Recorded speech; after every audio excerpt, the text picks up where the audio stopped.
આજરોજ રાજકોટ મ્યુનિસિપલ કોર્પોરેશનના માનનીય કમિશનર શ્રી તુષાર સુમેરાજી દ્વારા રાજકોટ શહેરના માનનીય મેયર શ્રીમતી નયનાબેન પેઢડિયા, અમારા ભારતીય જનતા પાર્ટીના અધ્યક્ષ doctor Madhavbhai Dave, deputy mayor માનનીય શ્રી નરેન્દ્રસિંહ જાડેજા, નેતા શ્રી લીલુબેન જાદવ, દંડક શ્રી મનીષભાઈ રાડિયા, સ્ટેન્ડિંગ કમિટીના સર્વે સભ્યશ્રીઓના હસ્તે આજે માનનીય કમિશનર શ્રી દ્વારા સ્ટેન્ડિંગ કમિટીમાં રાજકોટ મહાનગરપાલિકાનું અંદાજપત્ર વર્ષ 2026-27નું બજેટ અમને સુપ્રત કરવામાં આવ્યું છે.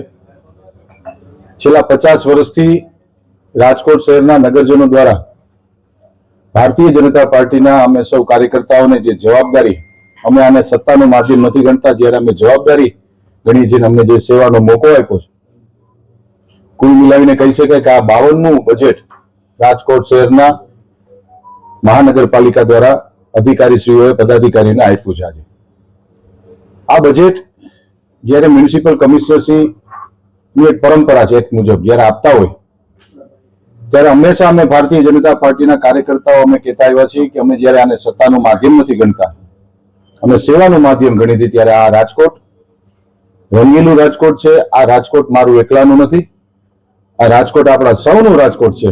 અને ભારતીય જનતા પાર્ટીની માનનીય અધ્યક્ષ ડોક્ટર માધવભાઈ દવેની અધ્યક્ષતાની અંદર આ બજેટ આજે કમિશનરશ્રી જ્યારે આપ્યું છે, ત્યારે આપ સૌના માધ્યમથી રાજકોટ શહેરના શહેરીજનોને હું ખાતરી આપું છું કે આપને અનુકૂળ પડે એવું સરસ બજેટ સ્ટેન્ડિંગ કમિટી આવનારા 7 દિવસમાં ગહન ચર્ચા વિચારણાના અંતે આવતા વીકની અંદર રાજકોટ શહેરનું વર્ષ 2026-27નું અંદાજપત્ર અમે લોકો રજૂ કરશું.